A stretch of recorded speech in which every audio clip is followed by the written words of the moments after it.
안녕하세요. 오늘도 사연 시작 전 구독, 좋아요, 알림 설정 잊지 마세요. 여러분의 관심과 응원이 제게 정말 큰 힘이 됩니다. 댓글로도 여러분의 생각과 경험 많이 공유해 주세요. 그럼 시작해 볼까요? 장인을 대놓고 무시하는 사위. 부산 해안가 근처. 바다 냄새가 짙게 배인 단독주택. 마당에는 오래된 감나무가 서 있고 대문을 열면 소금기 머금은 바람이 느껴지는 곳. 강태식은 이곳에서 평생을 살아왔어요. 젊은 시절 작은 선박 회사를 운영하며 악착같이 돈을 벌었고, 은퇴 후에는 바닷가를 거닐며 하루를 보내는 것이 낙이었어요. 하지만 몇 년 전 아내를 떠나보내고 난 뒤로 집이 점점 텅 빈 것처럼 느껴졌어요. 아내가 있을 때는 이 집이 따뜻했는데 이제는 바람 소리만 더 크게 들리는 듯했어요. 그나마 위안이 된 것은 딸 강수진과 사위 최도윤이었어요. 특히 사위는 처음 만났을 때부터 예의 바르고 싹싹한 인상이었어요. 사업을 한다고 바쁘긴 했지만 그래도 가족을 챙기려는 태도가 보였어요. 하지만 시간이 지나면서 최도윤은 점점 변하기 시작했어요. 아버님, 요즘 같은 시대에 이런 낡은 집에서 어떻게 사세요? 한여름 저녁 거실에서 선풍기 바람을 맞으며 TV를 보고 있는데 최도윤이 가볍게 던진 말이었어요. 요즘은 다들 최신식 아파트에서 살잖아요. 엘리베이터 타면 편하고 관리비만 내면 집안일 신경 안 써도 되고 이런 데서 혼자 사시기 힘드실 텐데 안 그래요? 목소리는 친절했지만 말끝에는 은근한 비아냥이 묻어 있었어요. 강태식은 아무 말 없이 TV 화면만 바라봤어요. 예전 같았으면 나 이 집 떠날 생각 없다라고 단호하게 말했을 텐데 그날따라 이상하게 말이 나오지 않았어요. 아버님, 생각해 보세요. 혼자 사시는 것도 힘드실 텐데 요양원 같은 데 들어가시는 게 더 편하지 않겠어요?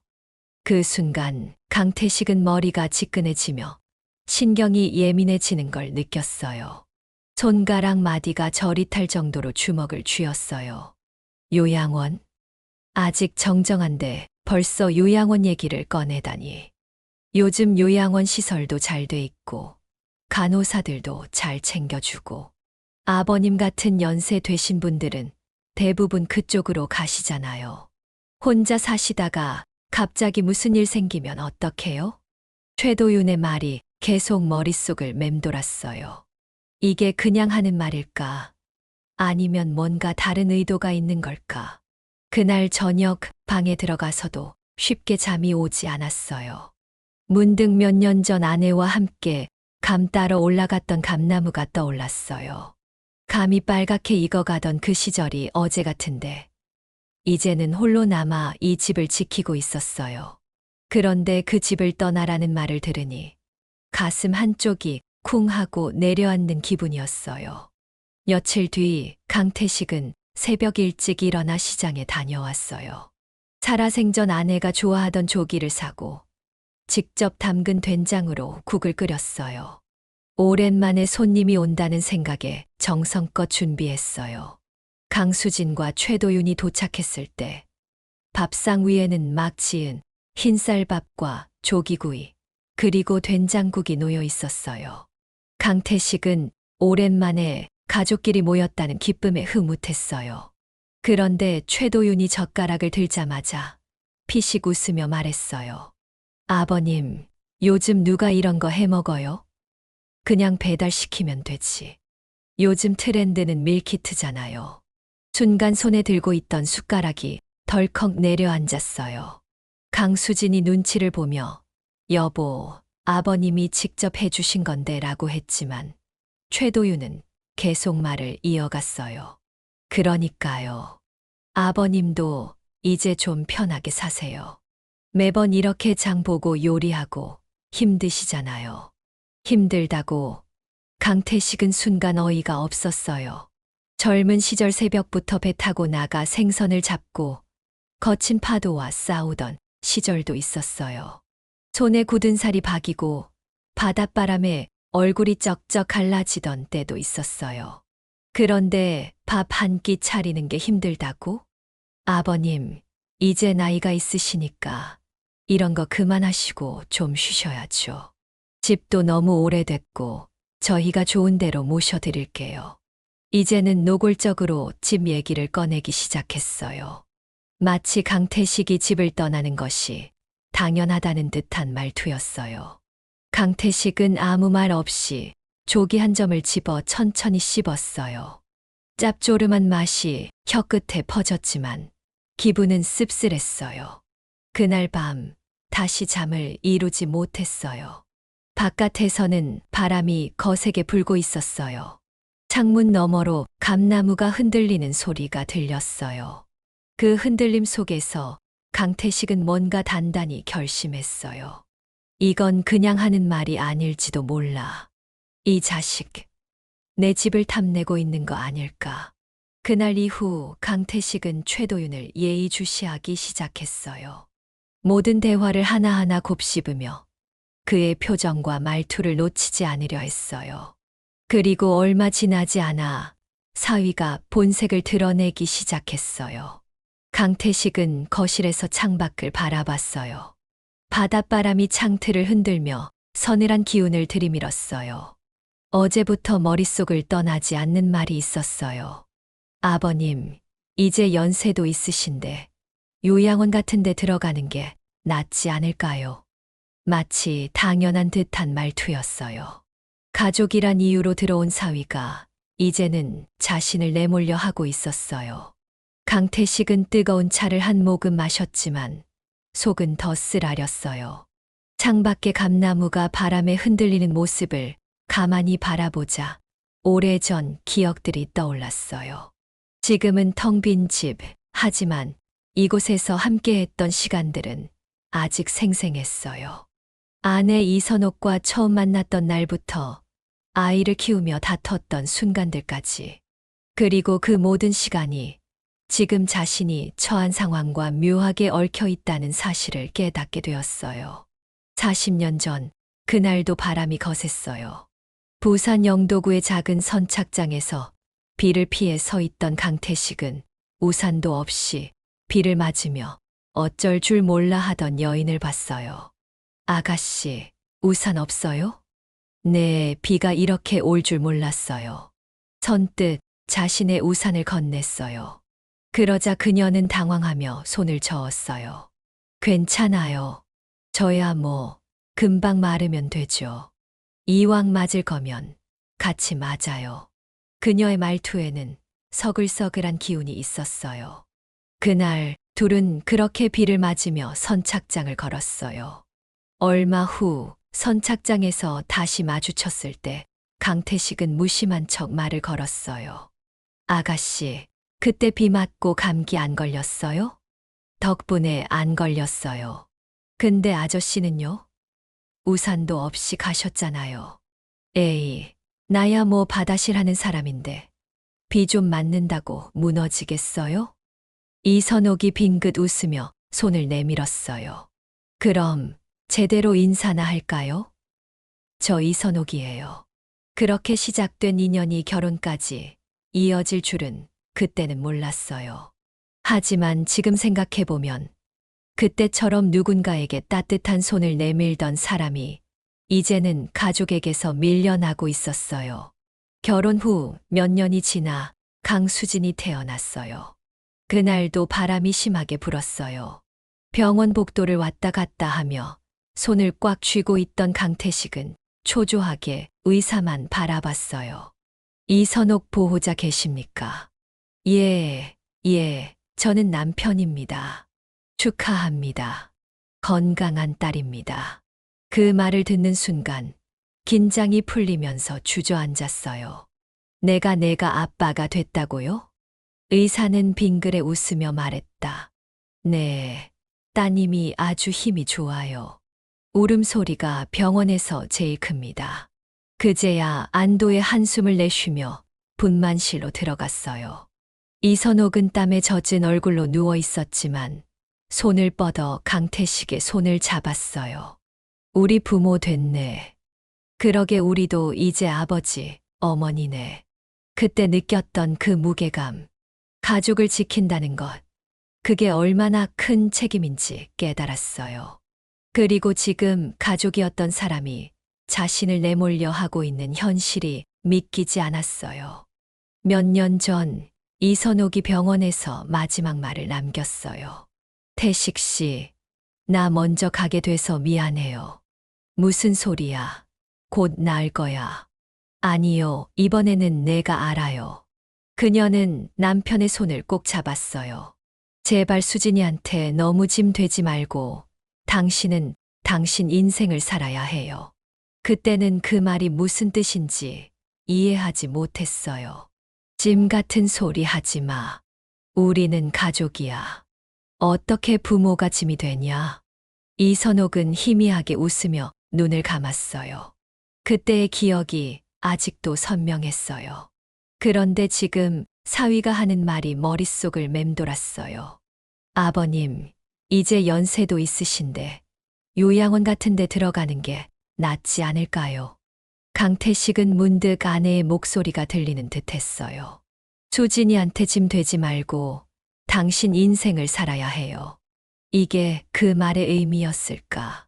그 순간 부엌에서 휴대폰 통화 소리가 들려왔어요. 네, 변호사님. 장인어른이 요즘 정신이 좀 오락가락 하시거든요. 요양원에 보내는 게 최선인 것 같은데요. 강태식의 손에 들린 찻잔이 덜컥 내려앉았어요. 뭐라고? 최도윤의 목소리는 낮고 침착했어요. 네, 재산 문제도 정리해야 하니까 서류 작업도 미리 해두려고요. 나중에 법적으로 문제 안 생기게. 머릿속이 쿵 하고 울렸어요. 이 자식, 내 재산까지 손대려고? 강태식은 천천히 자리에서 일어났어요. 그래, 한번 해보자. 그 순간 40년 전 바닷바람을 맞으며 살아남았던 강태식의 눈빛이 다시 살아났어요. 그냥 당하지 않겠다. 사위가 던진 이 판, 내가 제대로 엎어버릴 테다. 강태식은 천천히 젓가락을 내려놓았어요. 거실의 공기가 서서히 무거워지고 있었어요. 부산의 바닷바람이 거세게 불었어요. 감나무 잎이 한 장, 또 한 장 떨어져 마당을 가득 덮었어요. 그 아래 서 있던 강태식의 마음도 그렇게 한꺼풀씩 무너지고 있었어요. 며칠 전 우연히 들은 최도윤의 통화 내용이 머릿속을 떠나지 않았어요. 네, 변호사님. 장인어른이 요즘 정신이 좀 오락가락 하시거든요. 요양원에 보내는 게 최선인 것 같아요. 네, 재산 문제도 정리해야 하니까 서류 작업도 미리 해두려고요. 나중에 법적으로 문제 안 생기게. 그 순간 머릿속이 하얘졌어요. 이건 단순한 농담이 아니었어요. 사위가 자신을 철저히 내몰 준비를 하고 있었어요. 하지만 강태식은 그 자리에서 들키지 않으려 애써 숨을 죽였어요. 그래, 한번 해보자. 내가 얼마나 잔인하게 날 짓밟을 수 있는지 끝까지 보자고. 그날부터 강태식은 일부러 기억이 흐릿한 척 연기하기 시작했어요. 다음 날 최도윤은 마당에서 빗자루를 들고 있던 강태식을 바라보며 피식 웃었어요. 아버님, 거긴 어제도 쓸지 않으셨어요? 강태식은 일부러 갸웃거리며 말했어요. 그래, 내가 언제 쓸었지. 아버님, 요즘 좀 깜빡깜빡 하시는 것 같은데요. 어제도 저녁 드시고 또 드신다고 하셨잖아요. 옆에서 강수진도 걱정스러운 표정을 지었어요. 아빠, 정말 괜찮아요? 요즘 피곤하신 거 아니에요. 강태식은 일부러 허허 웃으며 고개를 긁적였어요. 나이가 드니까 그런가 봐. 하하. 하지만 속은 문드러졌어요. 이제는 가족조차 자신을 걱정이 아닌 의심의 눈빛으로 바라보고 있었어요. 그날 저녁 식탁에서 최도윤이 일부러 한숨을 쉬며 말을 꺼냈어요. 아버님, 요양원 알아보는 게 진짜 맞는 것 같아요.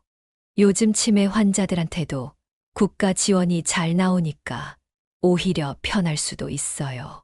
강태식의 손이 살짝 떨렸어요. 밥그릇을 쥔 손에 힘을 주었지만 이대로 가만히 있다가는 자칫 들킬 수도 있었어요. 요즘 내가 좀 정신이 오락가락하긴 한가 보네. 그러니까요. 아버님이 편해야 우리도 마음이 편하죠. 요양원 가시면 밥도 해주고 간호사들도 잘 챙겨주고 따뜻한 방에서 편히 지내시는 게 더 낫지 않겠어요? 편이라는 단어가 목구멍을 타고 내려가다 걸리는 기분이었어요. 이 집이 자신이 평생을 바쳐 지켜온 곳인데 이제는 자신을 밖으로 내몰아야 편하다고 말하고 있었어요. 강태식은 아무 말 없이 밥 숟가락을 내려놓고 조용히 자리에서 일어났어요. 아버님, 밥 다 안 드셨어요? 배가 좀 불러서. 방에 들어오자마자 강태식은 가슴을 치며 한숨을 내쉬었어요. 이게 가족인가? 정말로 날 내쫓을 생각을 하고 있구나. 하지만 이대로 당할 순 없었어요. 며칠 후 강태식은 일부러 부엌에서 접시를 떨어뜨렸어요. 깨진 그릇을 보며 멍한 표정을 지었어요. 그러자 최도윤이 기다렸다는 듯 혀를 차며 말했어요. 아버님, 요즘 정말 조심하셔야 해요. 이렇게 계속 실수하시면 우리도 어쩔 수 없어요. 강태식은 일부러 허허 웃으며 대꾸했어요. 내가 요즘 정신이 없긴 하지. 그날 밤 최도윤이 변호사와 또다시 통화하는 걸 우연히 듣게 되었어요. 네, 보험금 수령 절차를 진행하려면 장인 어른이 의사 결정 능력이 없다는 걸 확실히 해야 해요. 네, 서류 준비는 다 됐고요. 이제 의사소견서만 받으면 됩니다. 이제 확실해졌어요. 이건 단순한 요양원 문제가 아니었어요. 최도윤은 보험금과 재산을 손에 넣기 위해 철저한 계획을 세우고 있었어요. 강태식은 한치의 망설임도 없이 방을 나섰어요. 그 길로 곧장 순덕의 집을 찾아갔어요. 순덕은 마당 정리를 하고 있었어요. 강태식의 굳은 얼굴을 보자마자 뭔가 심상치 않다는 걸 느꼈어요. 태식아, 얼굴이 왜 그렇게 굳었노? 강태식은 이를 악물고 말했다. 순덕아, 나 이제 기억 돌아왔다. 근데 이대로 가만히 있으면 안 될 것 같아. 순덕은 마당에 낮아 있다 자리에서 벌떡 일어났어요. 뭔 일이야? 말해봐. 강태식은 이제까지 벌어진 일을 하나하나 설명했어요. 최도윤이 자신을 속이고 있었던 것, 변호사와 함께 보험금을 노리고 있었던 것, 그리고 요양원으로 보내려는 계획까지. 순덕의 얼굴이 붉어졌다. 이런 천하의 몹쓸 자식이 어디 있다고. 내 돈을 자기 빚 메꾸는 데 쓰려고. 강태식은 천천히 고개를 끄덕였어요. 이대로 가만히 있을 수는 없겠지. 순덕은 이를 악물며 말했다. 당연하지. 내가 가만두나 봐라. 태식아, 내가 움직일 필요도 없어. 내가 변호사랑 다 만나고 올 거니까. 넌 그냥 연기만 해. 강태식은 순덕의 손을 꼭 잡았어요. 나도 이제 연기 끝낼 때가 된 것 같다.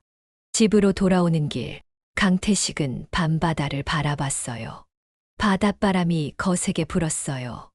예전 같았으면 손이 시려 호호 불었겠지만 오늘따라 그 바람이 시원하게 느껴졌어요. 이제 끝내자.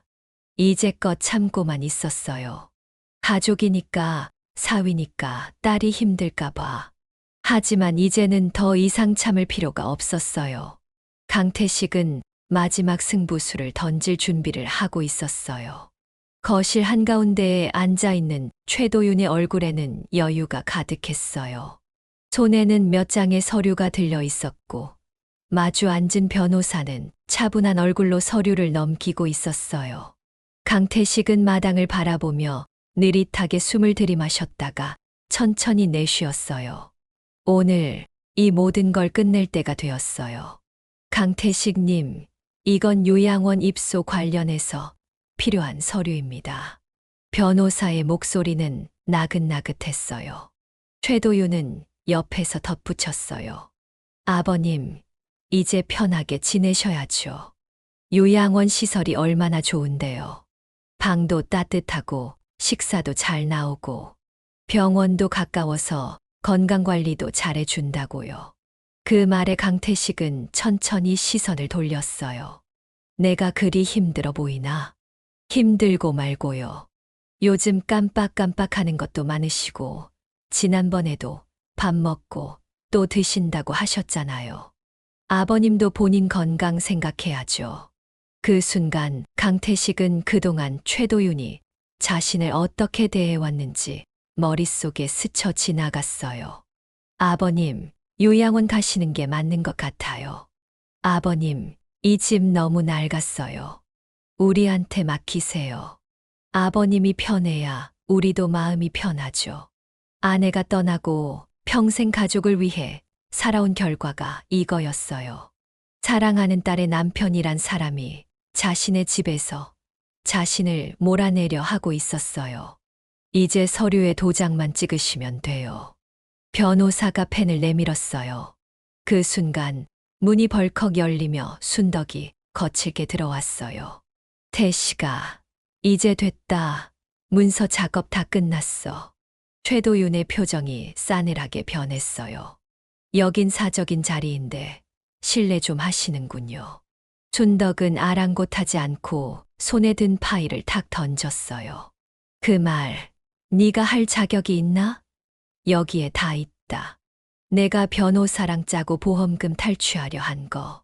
재산 정리해서 너 혼자 가져가려고 했던 거. 전부 증거 있어. 순간 최도윤의 얼굴이 새파래졌어요. 강태식은 천천히 자리에서 일어나 변호사를 바라봤어요.